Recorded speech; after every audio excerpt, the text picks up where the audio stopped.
Эмомали Рахмон в своем послании назвал 2022 год одним из самых сложных годов в мире. Путин заявил, что за взрывами на Северном потоке заинтересованы те страны, которым выгодно, чтобы газ шел через Украину. Талибан назвал причиной запрета обучения женщин в университете. В Кремле прокомментировали встречу Медведева с Си Цзиньпинь. Даже намек на сворачивание отношений с Россией приведет страны Центральной Азии к издержкам для них, так считают в МИД Российской Федерации. Президент Таджикистана Эмомали Рахмон в своем послании назвал 2022 год одним из самых сложных годов в мире и выразил благодарность труженикам села, обеспечившим экономический и продовольственный рост в текущем году. Я благодарен всему народу Таджикистана, особенно дехканам, за их неоценимый вклад в обеспечение благосостояния народа, за их самоотверженный труд во благо процветания страны, подчеркнул Эмомали Рахмон. Это не пустые слова, а реальная действительность, которую мы должны принять как должное, добавил президент. За взрывом на газопроводах «Северный поток» и «Северный поток-2» стоят страны, заинтересованные в транзите газа через Россию по территории Украины. Об этом заявил президент Владимир Путин во время пресс-подхода к представителям СМИ после заседания Госсовета. Как обычно, в таких случаях говорят «смотри, кто заинтересован». Вот кто заинтересован в том, чтобы только через Украину проходила линия подачи газа российского на европейский рынок. Кто заинтересован в том, чтобы Украина получала деньги. Кто заинтересован в том, чтобы снабжение российским газом Европы было только через Украину. Вот тот и взорвал, считает Путин.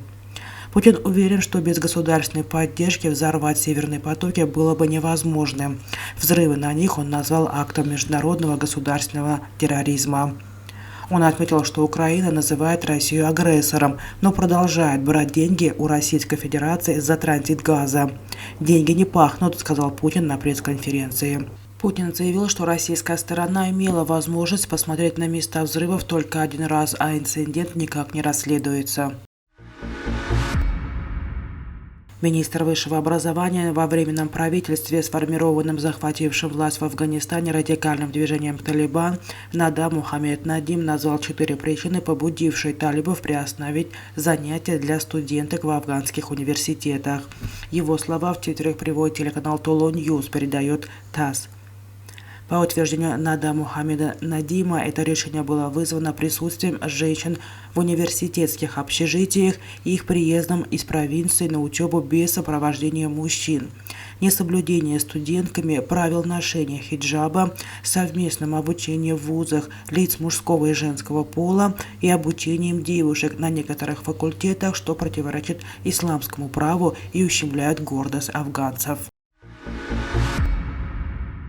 Пресс-секретарь президента Российской Федерации Дмитрий Песков прокомментировал поездку зампреда Совбеза Дмитрия Медведева в Китай. Во время нее Медведев передал председателю Китая Си Цзиньпиню послание от Владимира Путина.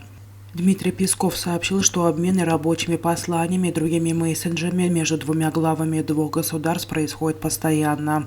Она касалась двухсторонних отношений, международных отношений и продвинутых отношений, партнерства между Россией и Китаем, стратегического партнерства, рассказал пресс-секретарь о содержании послания. Также он подчеркнул, что Медведев в постоянном режиме общается с президентом. «Я не знаю точно, был ли уже контакт или доклад по результатам поездки, но у меня нет сомнения, что при первой возможности это произойдет», сказал представитель Кремля. Встреча зампреда Совбеза Российской Федерации Дмитрия Медведева и лидера КНР Си Цзиньпина состоялась 21 декабря в Пекине.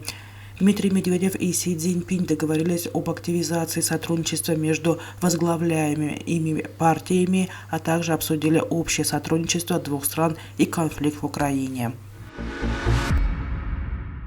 Глава 3-го департамента МИД России Александр Стерник заявил, что стратегическое терпение – это основа политики Москвы по отношению к партнерам в Центральной Азии, на которой строятся практические действия. Дипломат сказал об этом, отвечая на вопрос «Коммерсанта» о том, какова будет реакция Москвы на неоднозначные действия стран региона, такие как соблюдение антироссийских санкций. Мы оцениваем действия всех игроков прежде всего под углом нанесения или не нанесения ущерба российским интересам, сказал господин Стырник, и делаем из этого адекватные выводы, в том числе совместно с партнерами, которые кровно заинтересованы в том, чтобы не утратить эти многоплановые связи с Российской Федерацией.